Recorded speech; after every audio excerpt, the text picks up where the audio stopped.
नमस्कार. अस्सल मराठी किचनमध्ये तुमचं स्वागत आहे. तर आज आपण बनवणार आहोत मटारची कढी.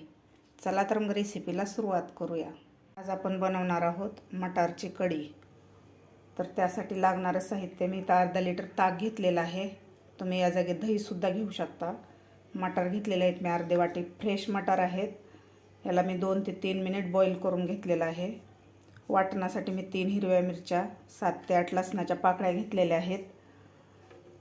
इथं अर्धा चमचा मोहरी घेतलेली आहे, चवीपुरतं मीठ, अर्धा चमचा हळद, 2 चमचे बेसन पीठ आणि कढीपत्ता.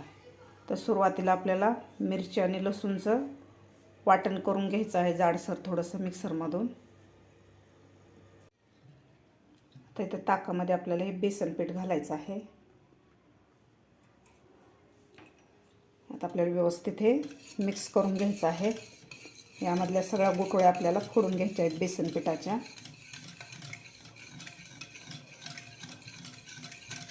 व्यवस्थित आपल्याला फेटून घ्यायचं आहे ताक.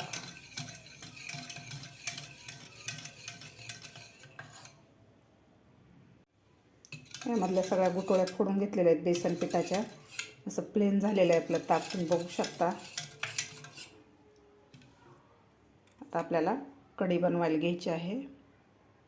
इथं मी एक कढई ठेवलेली आहे व कढईमध्ये 2 चमचे तेल घातलेलं आहे. तेल आपलं गरम झालेलं आहे. यामध्ये घालायची आपल्याला मोहरी. मोहरी आपल्याला व्यवस्थित फुलू द्यायची आहे.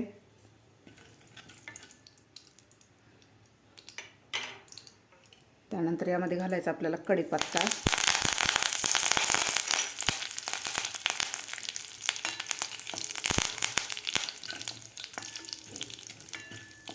कढीपत्ता सुद्धा आपला व्यवस्थित फ्राय झालेला आहे.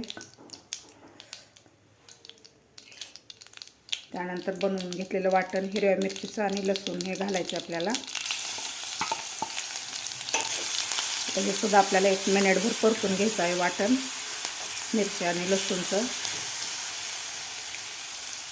लसूण आणि मिरचीचं वाटण सुद्धा आपलं व्यवस्थित परतून झालेलं आहे. आता यामध्ये घालायची आपल्याला हळद,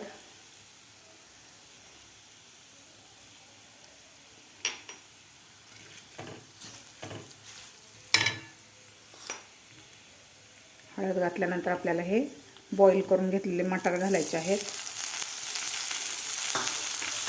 मटारसुद्धा आपल्याला 1 ते 1.5 मिनिट व्यवस्थित परतून घ्यायचे आहेत खालच्या मसाल्यामध्ये.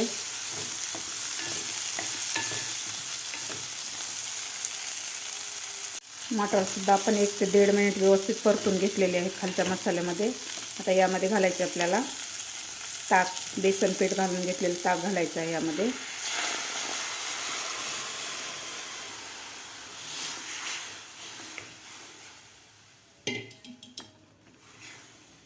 ताक घातल्यानंतर व्यवस्थित आपल्याला हलवून घ्यायचं आहे.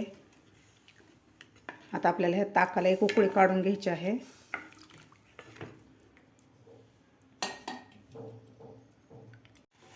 आपल्या कढीला मस्त अशी उकळी आलेली आहे, तुम्ही बघू शकता.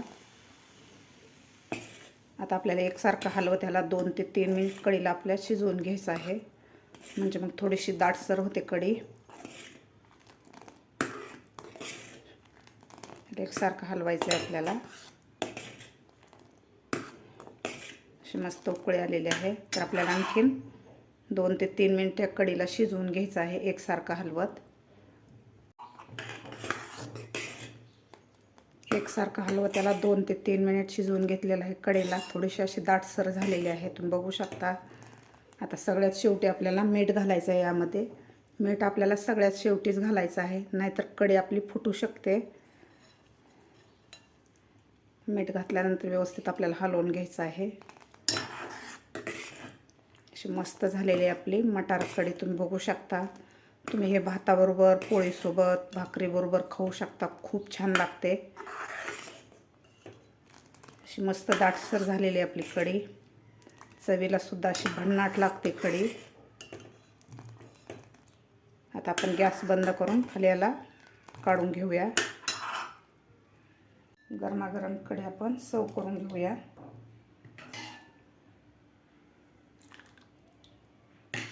मस्त लागते कढी खायला.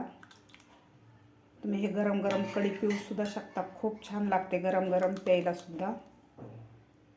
गरमागरम आपली मटारची कढी तयार झालेली आहे. खायला खूप टेस्टी लागते. तुम्ही हे गरम गरमसुद्धा पिऊ शकता, खूप छान लागते. किंवा भाताबरोबर, पोळीबरोबर किंवा भाकरीबरोबरसुद्धा खाऊ शकता. खूप छान लागते.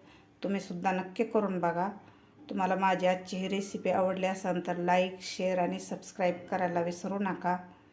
बाजूच्या बेल आयकॉनवर क्लिक करा म्हणजे माझ्या व्हिडिओचे नोटिफिकेशन तुम्हाला सर्वात आधी मिळतील. संपूर्ण व्हिडिओ पाहिल्याबद्दल तुमचे धन्यवाद.